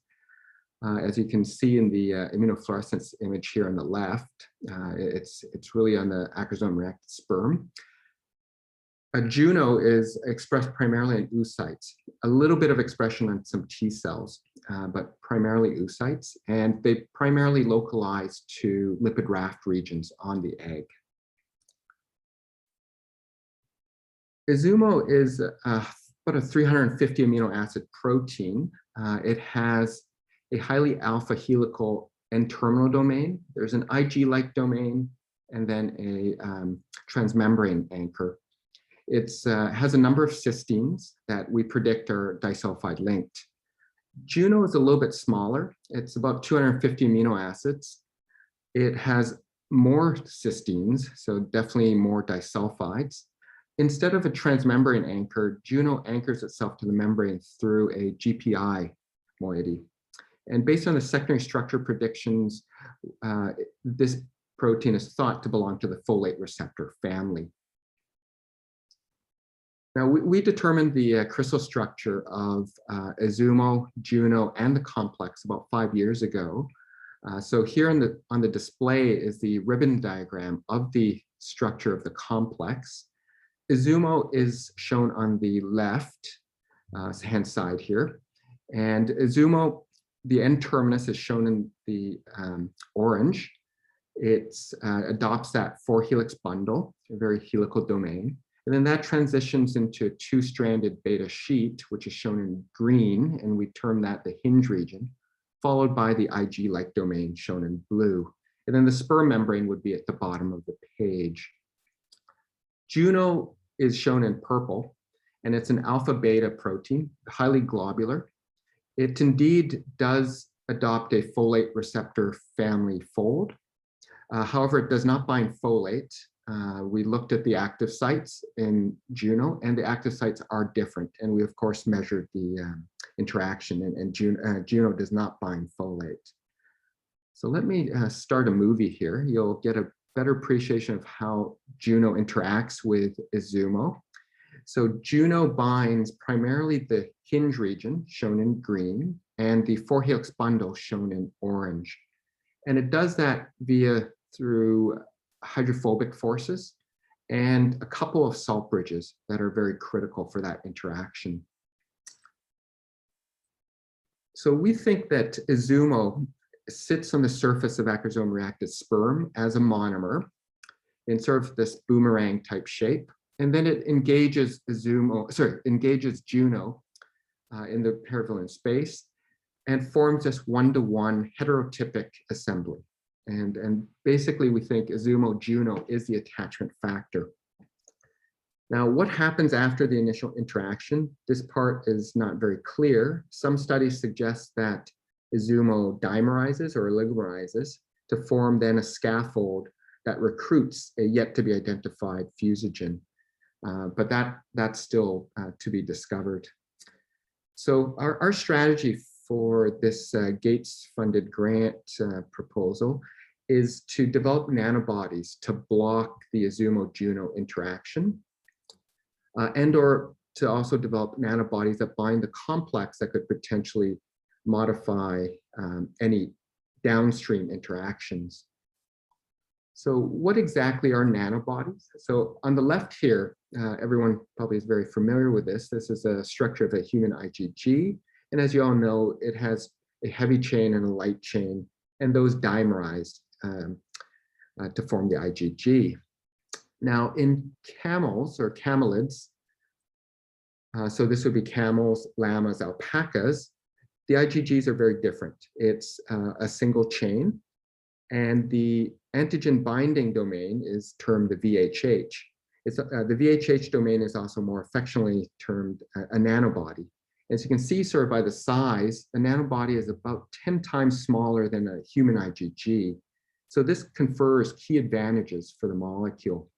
So we think that these nanobodies, are able to access cryptic sites, which could be very useful because it could penetrate through the zonapalooza layer and to access the paravalent space. In addition, these nanobodies have been shown to bind tightly to their antigens. They certainly are able to bind with greater or better than nanomolar affinities. They're also very stable at high temperatures, so therefore transportation and storage at room temperature is highly feasible. And given their simple structures, we can express these to high levels in E. coli and or mammalian cells if necessary, thus likely saving a lot of cost.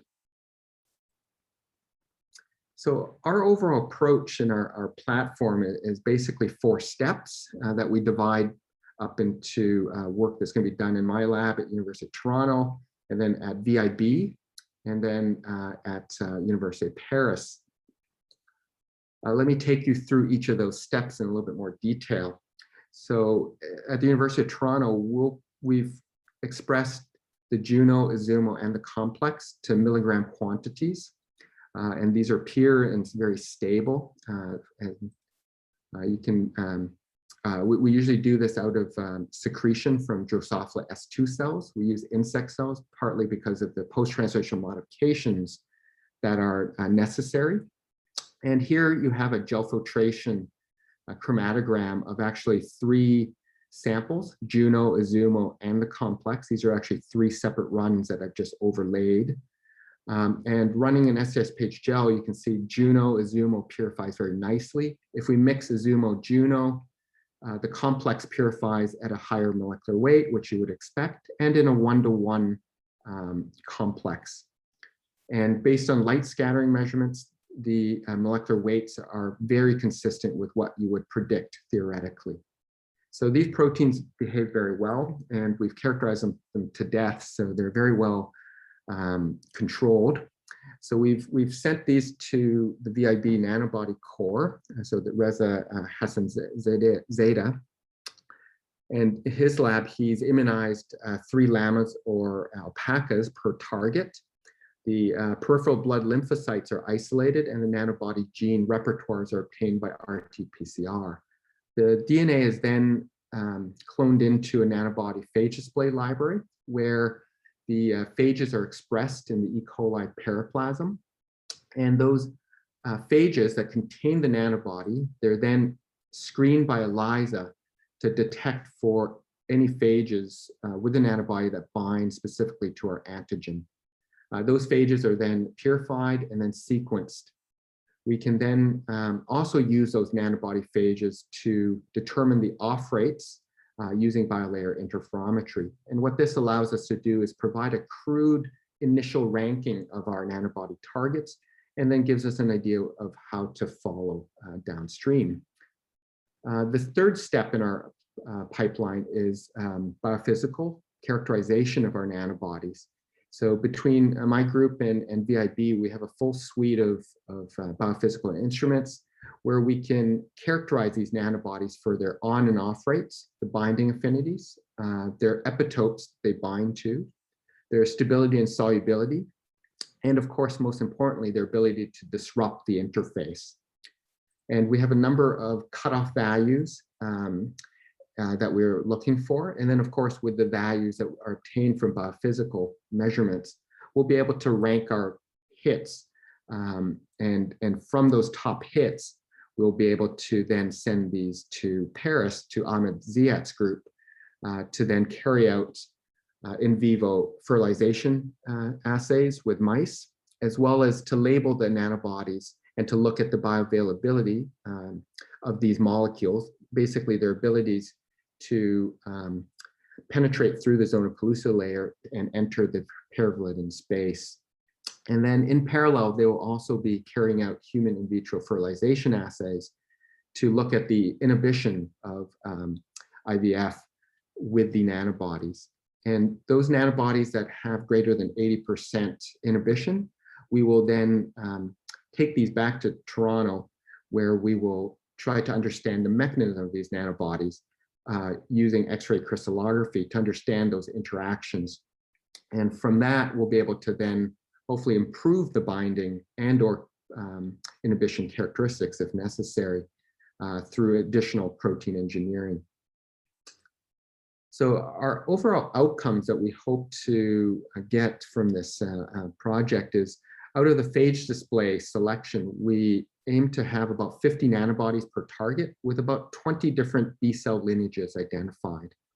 And then from biophysical characterizations, we hope to end up with at least 20 nanobodies per target that can disrupt the interface with nanomolar affinities and very good solubility stability profiles, so that about 5 to 10 nanobodies are able to hopefully inhibit defertilization with at least 80% effectiveness. And we hope that 5 nanobodies will be able to be taken forward for further development. So just some preliminary data. This actually just came about a week ago. So we've completed the phase. Jeff, I'll coax you through it quickly. You're at your 12.5-minute point. Perfect. Thank you very much. I'll be done in about a minute. We've just completed the phage display libraries, and they're actually looking very good. So for Juno, we've been able to identify actually 253 nanobodies. Our initial target was 50, and then out of those 253, they actually belong to 48 B cell lineages. And with Azumo, it's actually very similar. So these are all now undergoing the biophysical characterization. So hopefully in the next 3 or 4 months, we'll have much more new data on this, but we're very excited to have actually a number of leads. Actually, this is maybe too many to work with. It's but anyways, we are actually beginning to feel very confident that we'll have very good nanobodies that will likely disrupt these interfaces. So with that, I'd like to end. I'd like to thank a lot of people that have been involved in this work. So my group, I have a number of postdocs, research associates, and students who've been developing a lot of the assays over the years, working on actually getting the proteins to express. That was actually a big task that took actually multiple years. And then Reza's group at VIB, they've been instrumental in doing all of the immunization work. And then Ahmed Ziad's group, who's been developing all of the IVF assays and the mouse models. And of course, can't do this without the Gates Foundation for their wonderful support. So thank you very much. And thank you once again for the invitation. And I'd love to take any questions. Perfect, and great timing. Thanks for wrapping up right then. A question from Carmen Williams, which is a very sensible one. How do you anticipate the nanobodies being delivered? Would you deliver in men? How would they reach the site of fertilization? Would they be used in women? All those good things. Excellent question. So we've thought of this. So the nanobodies actually are very versatile. So we can actually deliver these, or we think we can deliver this through multiple means. So because the nanobodies are fairly stable, they're very soluble, we can concentrate these things to very high levels, 100 milligrams per mil, with still very low viscosities. So therefore, it does render it for injections. The nanobodies can also be sort of lyophilized into more of a powder, so they can be used for vaginal films. So there's a lot of, and as well as in solution for rings. So there's a lot of different possibilities. We are aiming more towards delivering in females or in women rather than males, just because these nanobodies need to get to the paravalent space. Likely nanobodies that target Juno, we think might be better just because of the number of molecules that needs to be inactivated. So if, there's going to be one egg, so it's easier to target the Juno on the egg. Whereas sperm, I mean, in the paravalent space, there's probably a few hundred. So we still think it's possible, but it's going to be likely easier to neutralize using the nanobodies with against Juno. But that's a very good question. So we'll have a lot of nanobodies to try. So we're going to be able to figure this out, I think, at some point. But that's sort of our target. And based on our conversations with the Gates Foundation, they were actually they were encouraging us to move towards the injectables. I think for certain countries, the acceptance rate of injectables is higher than, let's say, film or rings. So yeah, so that's going to be another conversation, I think, down the road once we can get sort of proof of principle. Thank you. That's a great question. Yep, very cool. And I didn't scroll down enough in the chat. Amelia McKenzie from FHI 360 had the exact same question. There is one remaining question that, Jeff, I'll ask that you go to the Q&A section and type your answer, just because in the interest of time, I'd like to move on to our next speaker, who is Ying Zhang from Northwestern University, a trainee whose talk was selected from abstracts. Congratulations so much on this. And her talk talks about mouse ovarian follicles from encapsulated in vitro follicle growth preserve molecular signatures of mammalian ovulation. Sorry for butchering your title. Thank you so much, Yang. Take it away. Thank you for your introduction, Dr. Evans. And good afternoon, everyone. I'm Zhang, a graduate student from Northwestern University. It's my pleasure to present my work here, mouse ovarian follicles from the encapsulated in vitro follicle growth, or elVFG, preserve molecular signatures of mammalian ovulation.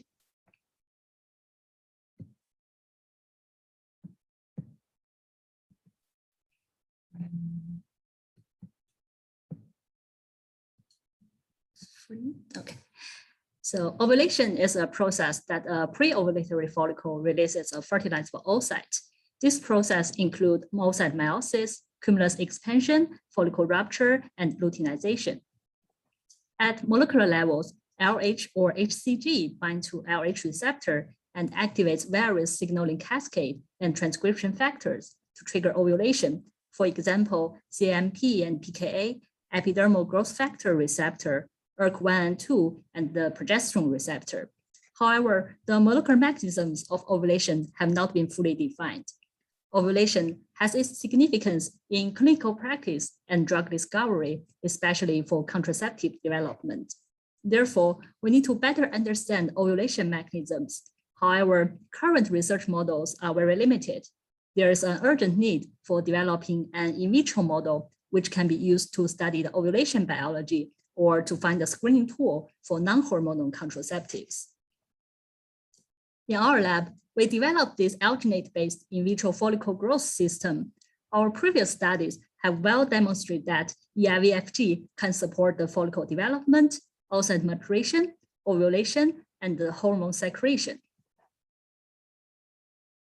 In the current study, we want to further investigate whether the elVFG can preserve the ovulation molecular signatures.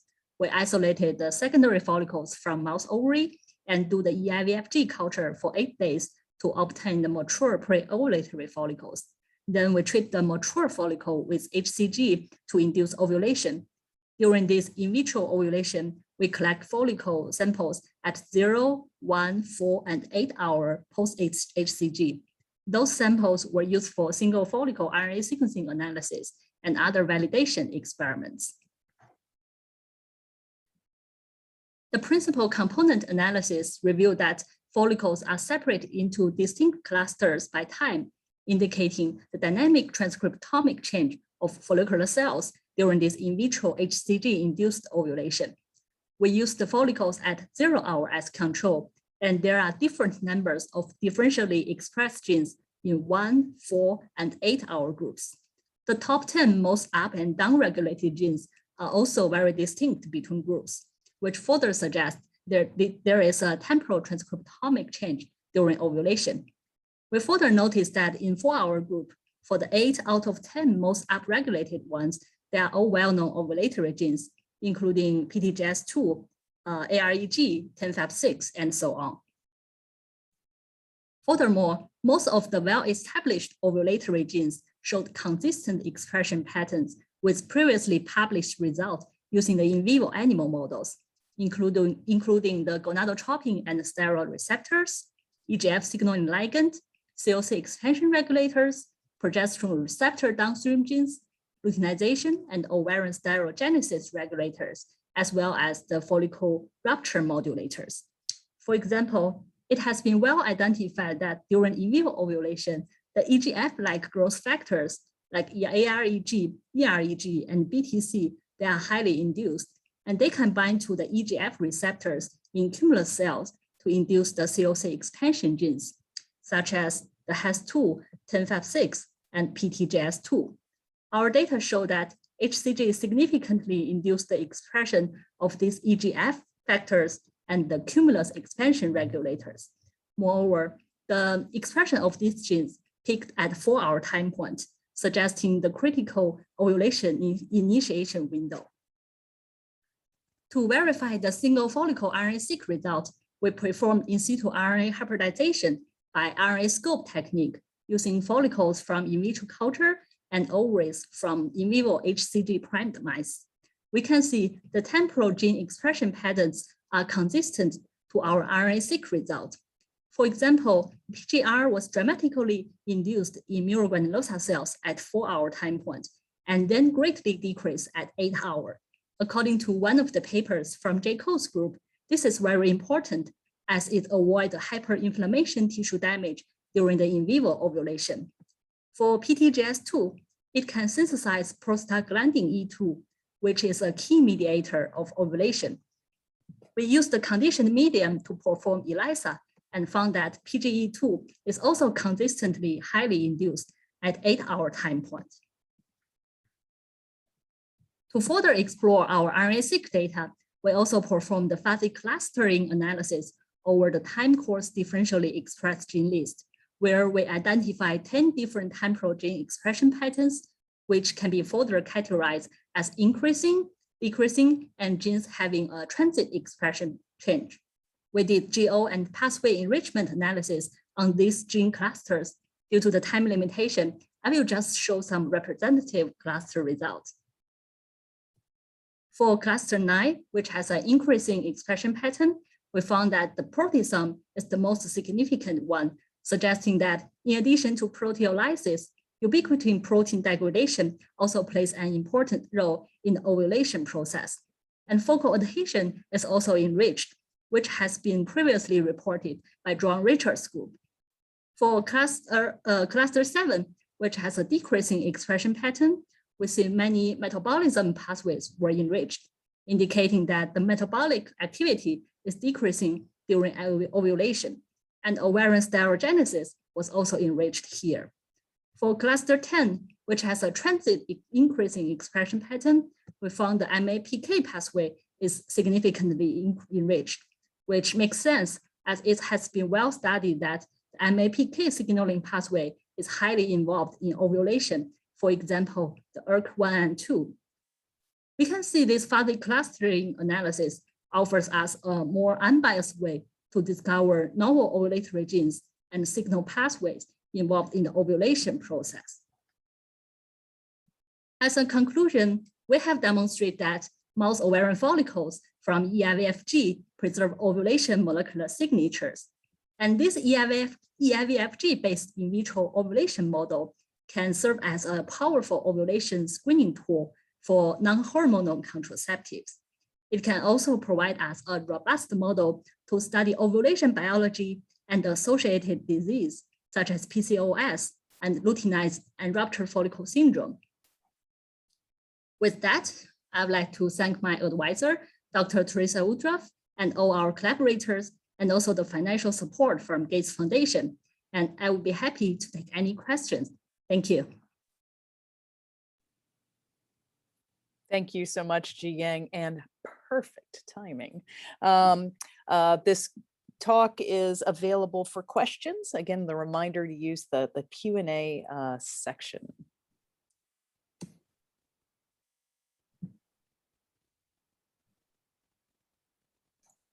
So a question coming through from Daryl Russell. Could you comment on the morphological and molecular markers of luteinization in the cultured follicles? Thank you for the question. So that's a good question.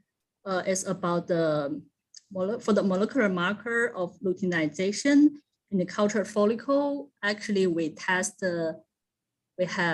in our RNA-seq result, the gene star is highly induced after the ovulation. So that could be one of the molecular markers.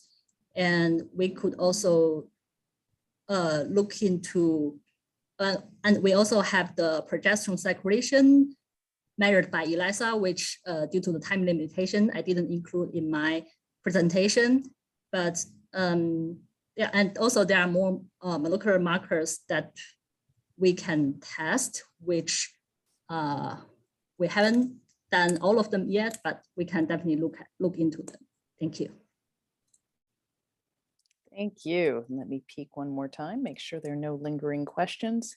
And there aren't, and we are coming right up on 6 o'clock. So that is our concluding time window. I want to thank everyone so much for attending and also considering this is our third webinar. Big thanks to Daryl Russell, who chaired the Contraceptive Symposium organizing committee, and my fellow members of this committee, and the SSR business office, who provided outstanding support for these webinars. So I'll invite everyone to join us at a virtual happy hour on August 5th, which is when we're going to announce the winners of the oral and the poster presentations from this 3-part series. And then finally, so that we can continue to produce content that will be of interest to the scientific community, we have a survey for you to complete. So after you exit the survey, you exit the webinar, an opportunity to fill in a survey will appear. And we hope that you'll complete this and let us know what would be of interest so that we can better serve members and attendees in the future. So thanks so much again, everyone. Thank you very much to our presenters. The science was wonderful, and it's really exciting to think about what the future will bring in this very important field. Have a great evening, everyone.